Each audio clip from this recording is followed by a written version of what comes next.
Saudara pendengar yang kami kasihi dimanapun Anda berada, Anda kembali bersama kami dalam acara Telaga, Tegur Sapa Gembala Keluarga.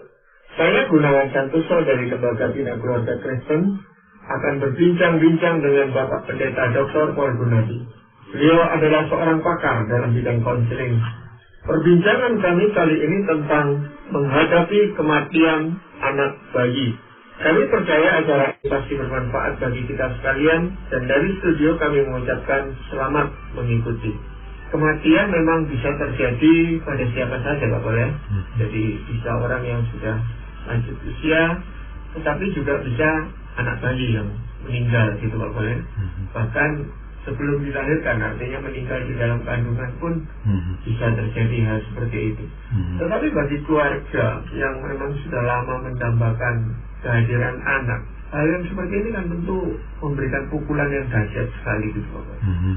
Ya, jadi perbincangan ini hendak membantu para orang tua yang mengalami hal yang seperti itu. Ini bagaimana, Pak? Pak Gunawan, kematian anak semasa bayi bukan saja mematikan impian dan harapan, tetapi juga sebagian diri kita, Pak Gunawan. Jadi kita itu tuh nggak bisa mengukur kematian berdasarkan ukuran tubuhnya. Seolah-olah kalau sudah besar, sudah dewasa, tubuhnya juga sudah besar dan dewasa, maka kehilangannya juga akan besar. Kalau masih kecil, tubuhnya juga masih kecil, berarti kehilangan atau kedukaannya juga kecil. Enggak. Kematian itu tetap memang mempunyai efek yang sama di usia berapapun, termasuk di usia bayi. Kadang-kadang juga termasuk di dalam kasus keguguran, di mana anak itu belum dilahirkan, tapi akhirnya keguguran. Nah, jadi kita mau mengangkat hal ini karena kita tahu, Pak Gunawan, bahwa ada di antara pendengar kita yang mengalami hal seperti ini. Nah, kita sudah tentu nggak berharap ini terjadi pada siapapun, tapi ya kalau nanti harus terjadi pada para pendengar kita, maka mudah-mudahan apa yang kita lakukan hari ini dalam diskusi ini bisa menolong mereka. Ya, jadi sama seperti peristiwa kematian dimanapun juga, keluarga yang ditinggalkan itu memang nggak pernah siap gitu, Pak Paul. Ya. Nggak pernah siap. Ya. Walaupun sebenarnya dokter misalnya sudah mengatakan bahwa anak yang dikandung ini tidak bakal bisa hidup lama, atau bahkan dikatakan akan gugur sebelum dilahirkan. Nah, kalau dia mendapat penjelasan dari dokter seperti itu dengan jujur, itu menolong sedikit. Tetapi pada saatnya tetap orang ini mengalami goncangan batin. Ya, nggak bisa dihindari, Pak Gunawan. Karena ya salah satu berita paling menggembirakan yang dapat kita dengar adalah bahwa kita hamil setelah menikah, ya. Bulan-bulan berikut biasanya kan menjadi masa penuh harap dan impian, di mana kita terus menghitung hari kelahiran anak. Jadi benar-benar selain keguguran, kematian anak di masa bayi benar-benar ya sesuatu yang berat ya untuk kita itu harus tanggung. Iya. Jadi apa yang ingin Pak Paul sampaikan atau berikan pendapat kepada orang-orang yang mungkin bisa mengalami seperti ini, Pak? Hal pertama yang mesti kita sadari adalah kematian anak merupakan suatu peristiwa yang kompleks, Pak Gunawan. Berbeda dari kematian orang yang sudah lanjut usia, pada umumnya kematian anak melibatkan berbagai faktor yang membuat proses penerimaannya menjadi lebih sulit dan rumit. Hampir semua kasus kematian anak semasa bayi terkait dengan problem yang terjadi pada masa kehamilan. Masalahnya adalah tidak selalu kita dapat mengetahuinya. Ada kalanya kita sudah tahu bahwa anak yang dalam kandungan bermasalah dan kemungkinan lahir membawa masalah kesehatan. Tetapi kadang kita sama sekali tidak tahu, sebab tidak semua masalah dalam kandungan dapat terdeteksi. Nah, alhasil kematian anak semasa bayi bukan saja mengejutkan, tetapi juga membingungkan dan menyisakan banyak pertanyaan.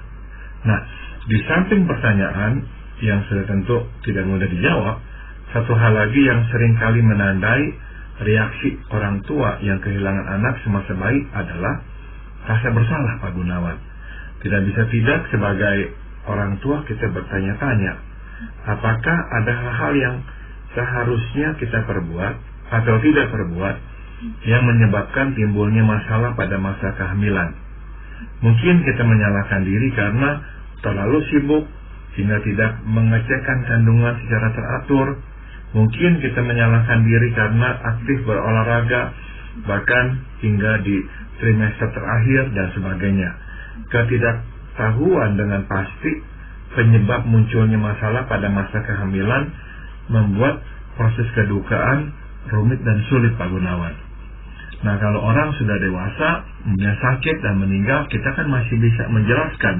Nah, memang kematian bayi itu susah kita jelaskan. Memang ya kadang-kadang kita nggak mungkin tahu, bukannya dokternya itu kurang teliti atau apa, tapi kadang-kadang memang sulit sekali bisa diketahui. Ya, kalau tadi Pak Paul katakan bahwa ini melibatkan banyak faktor ya untuk kematian seorang bayi ini. Itu kira-kira yang paling menonjol faktor apa aja, Pak? Ya tentu ya, kadang-kadang memang ada masalah ya di dalam jaringan syaraf si anak. Kadang-kadang ada masalah dengan paru-paru si anak. Kadang-kadang ada masalah dengan pencernaan si anak yang entah mengapa tak terbentuk dengan sempurna pada masa kehamilan, sehingga waktu dia lahir yang terjadi adalah masalah-masalah tersebut. Nah, ada juga anggota tubuh yang tidak berkembang atau yang berkembang terlalu cepat. Misalkan ada anak yang lahir dengan kepala yang kecil, tapi ada anak yang lahir dengan kepala yang besar. Nah, begitu banyak memang masalah-masalah yang dapat terjadi, Pak Gunawan. Iya, kalau rasa bersalah itu memang timbul begitu saja, Bapak, di dalam diri ibu terutama yang melahirkan anak ini. Dia yang seolah-olah merasa paling bertanggung jawab dengan kematian bayi yang dikandungnya ini. Ini kan sebuah perasaan yang normal sebenarnya, Bapak. Iya, nggak bisa enggak, Pak Gunawan, ada rasa bertanggung jawab dan rasa bersalah. Namun, ya kita ini juga mesti melihat dengan jelas apakah memang sungguh-sungguh ada hal yang bisa kita perbuat yang kita nggak lakukan. Dan kita juga mesti memang mengetahui kadang-kadang, oke lah kita nggak melakukannya, misalnya nggak mengeceknya dengan lebih teratur. Tapi itu bukanlah penyebab munculnya masalah.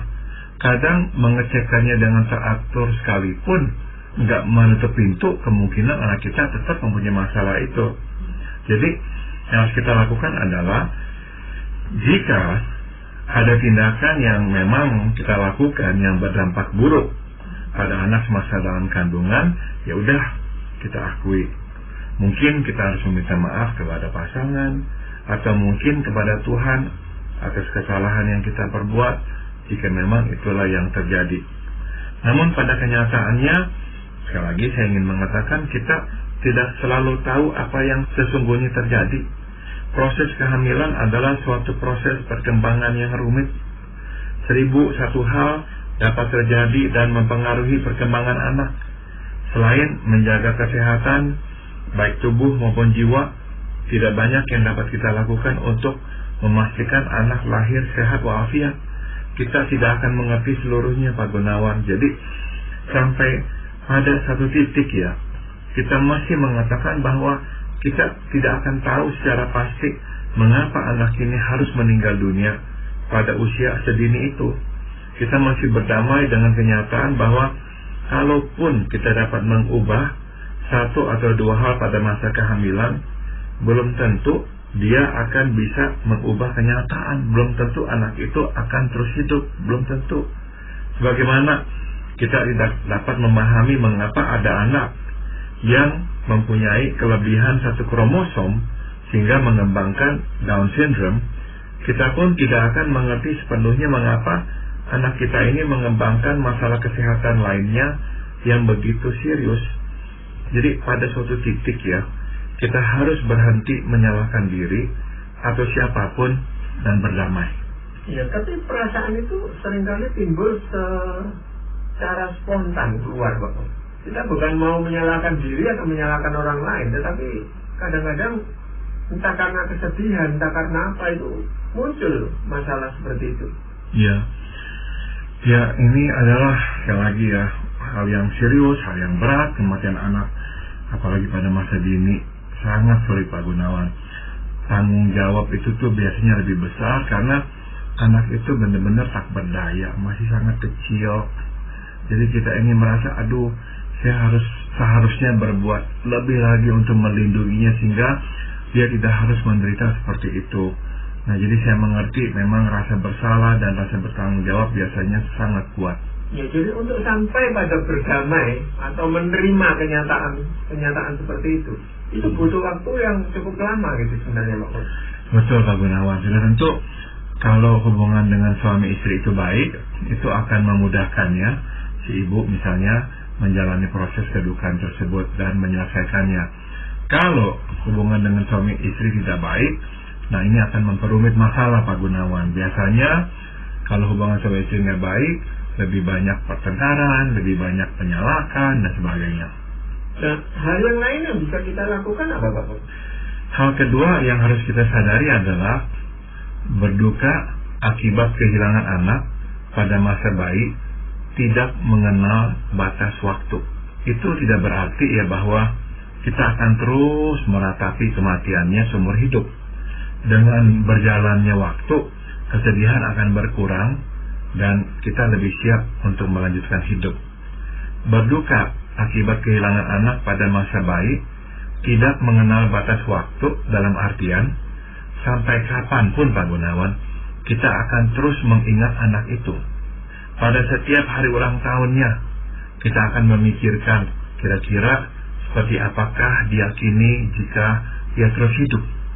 Sekali kita misalnya ya berjumpa dengan anak seusianya, pikiran kita pun akan menerawang membayangkan bahwa kalau ia hidup, dia akan seperti anak itu, seumur anak itu. Nah, dan kita pun akan kembali bersedih. Singkat kata, kematian anak akan kita bawa sampai kita mati. Nah, jadi izinkanlah diri untuk mengingatnya. Biarkanlah diri untuk kembali bersedih tatkala memikirkannya. Ini bukanlah suatu kelemahan atau kelainan, Pak Gunawan. Ini adalah proses yang wajar. Terpenting adalah kita dapat kembali melanjutkan hidup dan menunaikan tanggung jawab kita. Usaha untuk mematikan reaksi duka bukan saja tidak akan berhasil, tetapi juga tidaklah sehat. Kematian anak pada usia sebegitu dini menggugah rasa sayang yang luar biasa besar, sebab anak berada dalam kondisi sungguh-sungguh tidak berdaya. Dan reaksi kita melihat bayi mungil tak berdaya adalah ingin memeluk dan melindunginya. Nah, pelukan itulah yang masih ingin kita berikan kepadanya walau sekarang dia telah tiada. Ya, memang kesedihan ini bisa berlangsung lama. Tetapi yang saya ingin tanyakan adalah bagaimana pengaruhnya terhadap saudara dari bayi yang meninggal ini. Jadi misalnya ada kakak-kakaknya, terutama kakak-kakaknya ya. Kalau nanti adiknya mungkin tidak pernah mengalami itu, tetapi kakak-kakaknya itu yang melihat kejadian ini dan seringkali terdampak karena ibunya begitu sedih, ya. Sehingga anak-anak ini yang menjadi kakak-kakak dari bayi yang meninggal ini seolah tidak terperhatikan gitu, Bapak, karena kesedihan dari si ibu atau si ayah itu. Iya, memang nggak bisa dihindari, Pak Gunawan. Misalkan bayi itu ya sebelum meninggal sakit, misalkan sejak dia dilahirkan dia harus dirawat di rumah sakit, misalkan sampai beberapa minggu sebelum akhirnya meninggal dunia. Nah, hampir dapat dipastikan pada masa perawatan itu kedua orang tua akan terserap sepenuhnya pada si anak yang sakit itu. Mungkin mereka hampir nggak pernah lagi tidur di rumah karena ganti-gantian harus tidur di rumah sakit. Mungkin ada yang harus berhenti kerja supaya bisa mendampingi si anak di rumah sakit. Nah, nggak bisa enggak, akhirnya perhatian pada anak-anak yang lain berkurang sangat drastis. Kita mungkin akan meminta saudara atau orang tua kita menjaga si anak yang ada di rumah, pulang sekolah dan sebagainya. Nah, kita nggak bisa memang ya memenuhi kebutuhan anak yang tidak sakit itu seperti sedia kala. Jadi pada saat-saat anak kita sedang sakit, ya udah tentu kita harus prioritaskan yang sakit. Asalkan di rumah ada yang mengasuh anak-anak kita. Tapi misalkan ini berlangsung terus untuk waktu yang lama, kita memang harus membuat ya perubahan Pak Gunawan. Kita harus menyeimbangkan waktu, sebab jangan sampai anak kita yang tidak sakit itu tuh merasa dirinya tidak penting sehingga diabaikan. Ya, jadi ada dampak psikologis terhadap anak-anak yang menjadi kakak dari bayi yang meninggal itu, Pak. Biasanya iya, Pak Gunawan. Selain dari nggak bisa nggak ya perhatian orang tua yang berkurang, waktu yang diberikan juga berkurang. Satu hal lagi yang juga mempengaruhi anak yang tidak sakit itu adalah moodnya orang tua yang sedih. Melihat mama nangis, melihat papa diam, berwajah murung, melihat papa juga memberikan reaksi sepertinya baru menangis. Nah, membuat si anak-anak yang di rumah itu, yang kakak atau si adiknya, akhirnya merasa juga sedih, murung, nggak berani untuk main, takut nanti mengganggu papa atau mama. Jadi ya untuk sementara benar-benar ada awan gelap yang menyelimuti rumah tangga itu, nggak bisa nggak akan berdampak pada anak-anak yang lainnya. Tapi setelah kematian dialami oleh bayi tadi, Pak Pol, kan sebenarnya orang tua ini bisa lebih cepat pulih untuk melihat bahwa masih ada anak-anak yang menjadi tanggung jawabnya gitu, Pak. Betul, biasanya mereka merasa bersalah, Pak Gunawan, karena mereka tahu mereka itu juga dibutuhkan untuk memperhatikan anak-anak yang lainnya. Tapi juga mereka itu ya nggak bisa meninggalkan anak yang sakit itu. Jadi kebanyakan orang tua dalam posisi seperti ini tercabik-cabik ya, perasaannya terbelah-belah. Nah, ada kalanya ya karena memang akhirnya anak itu meninggal dunia, ada orang tua yang merasa lega, Pak Gunawan. Bukannya bersyukur anak itu meninggal, tapi lega karena udah berakhirlah penderitaan si anak ini yang sakit. Nah, jangan merasa bersalah karena merasa lega. Ada kalanya kita merasa, aduh kok saya orang tua yang jahat ya, orang tua yang nggak berbelas kasihan ya, masa anak meninggal kok malah merasa lega.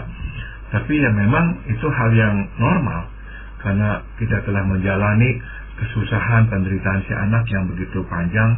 Jadi waktu dia akhirnya dipanggil Tuhan, kita rasa lega. Ya. Hal yang lain apa ada yang masih bisa kita lakukan, Pak? Hal ketiga yang harus kita ketahui adalah bahwa tidak selalu kita selaku ayah dan ibu mengalami kedukaan dengan cara yang sama, Pak Gunawan. Pada umumnya, seorang ibu yang mengandung anak selama 9 bulan akan berduka secara lebih mendalam dan lebih lama ketimbang seorang ayah. Namun tidak selalu demikian ya. Ada kalanya seorang ayah dapat mengalami kedukaan secara mendalam dan lebih lama dibanding istrinya. Semua bergantung pada seberapa dekat hubungan kita dengan anak itu meski dalam kandungan, dan seberapa besar harapan yang terkait dengan kelahiran anak itu. Makin besar harapan, makin besar impian, makin mendalam kesedihan dan kekecewaan yang dirasakan. Nah, mengingat bahwa tidak selalu ya kita ini berduka dengan cara yang sama, dalam waktu yang sama, serta untuk lamanya waktu yang sama. Nah, kita harus memberi ruang kepada masing-masing untuk menjalani kedukaan. Kita tidak boleh ya memaksa pasangan untuk berduka dengan cara kita dalam waktu bersamaan serta selama kita berduka. Jangan kita marah kepada pasangan karena kok waktu saya sedang sedih sekarang ini nih kamu kok nggak turut-turut sedih gitu, atau kok kamu kok cepet benar udah nggak sedih lagi, saya kok masih bersedih, berarti kamu itu tuh nggak mengasihi anak dan sebagainya. Jadi jangan sampai kita menyimpan kemarahan kepada pasangan karena beranggapan bahwa pastilah dia tidak sayang kepada anak, itu sebab dia cepat pulih dan tidak terus berduka.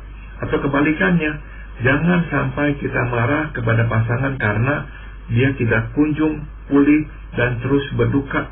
Jadi poinnya adalah kita harus memberi ruang kepada masing-masing, dan itu berarti hidup kita semasa berduka akan sedikit banyak terpisah, Pak Gunawan.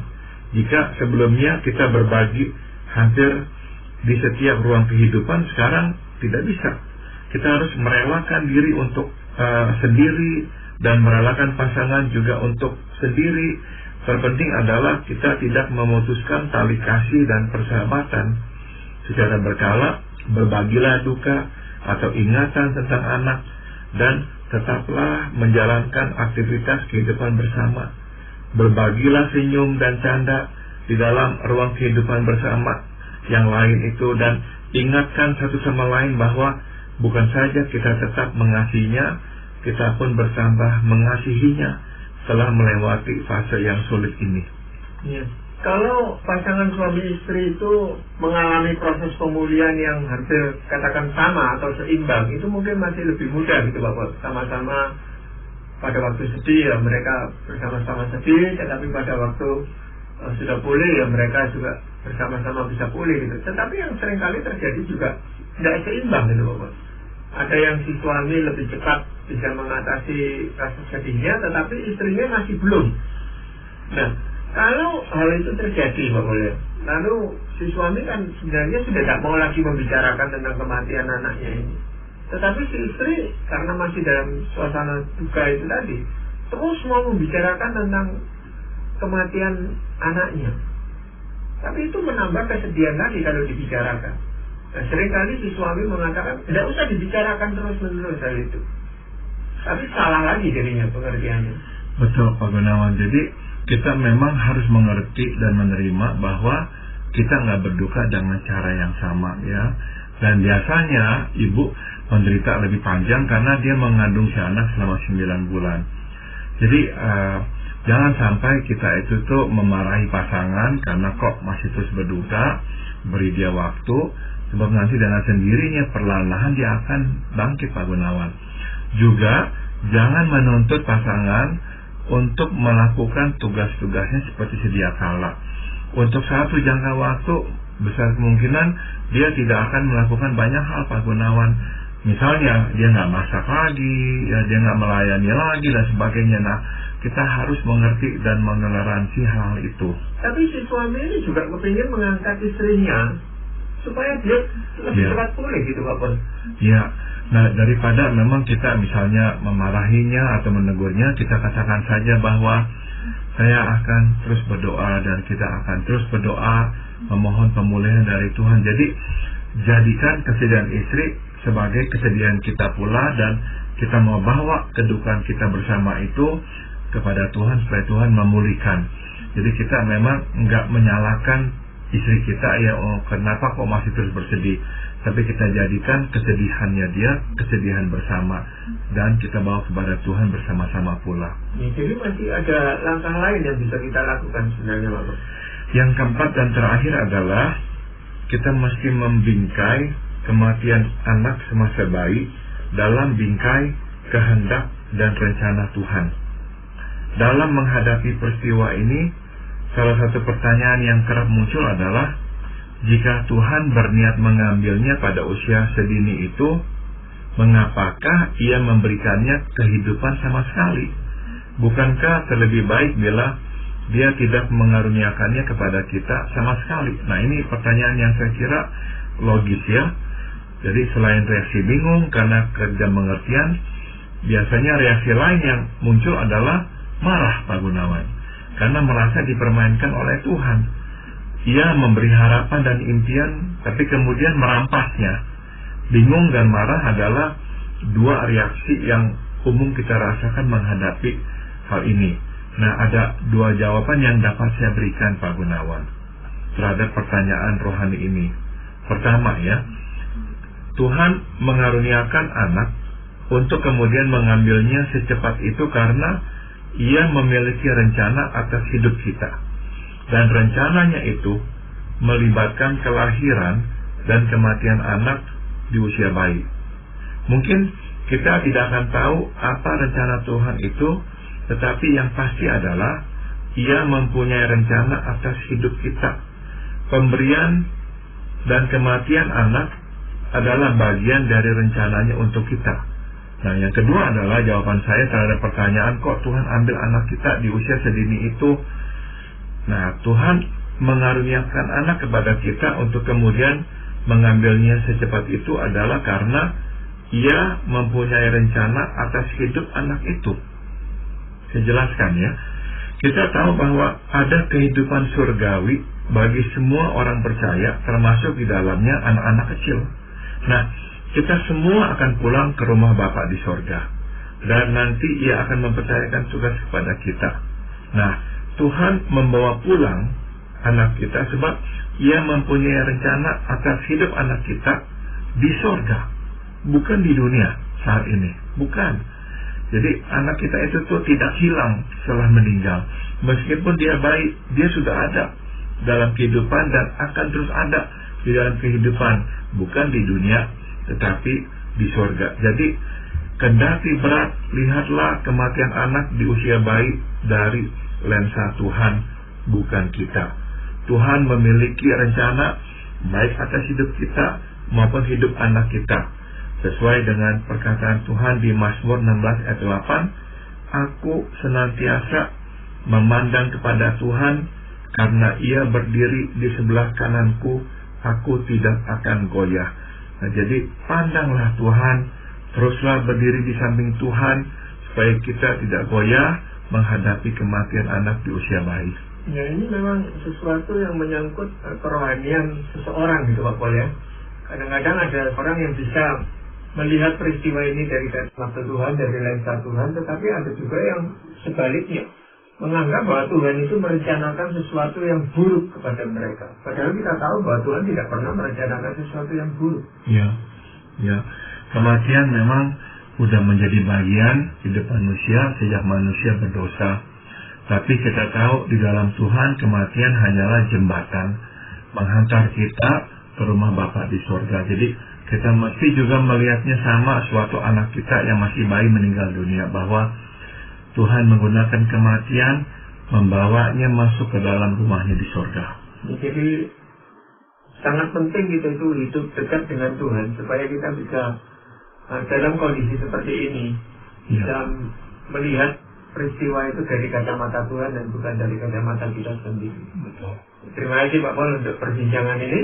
Dan para pendengar sekalian, kami mengucapkan banyak terima kasih Anda telah mengikuti perbincangan kami dengan Bapak Pendeta Dr. Paul Gunadi dalam acara Telaga Tegur Sapa Gembala Keluarga.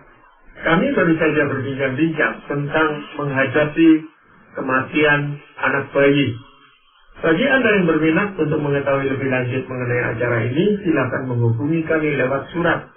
Alamatkan surat Anda ke Lembaga Bina Keluarga Kristen atau LBKK, Jalan Cimanuk 56, Malang. Kami juga mengundang Anda mengunjungi situs kami di www.telaga.org. Saran-saran, pertanyaan, serta tanggapan Anda sangat kami nantikan. Akhirnya dari studio kami mengucapkan terima kasih atas perhatian Anda, dan sampai jumpa pada acara Telaga.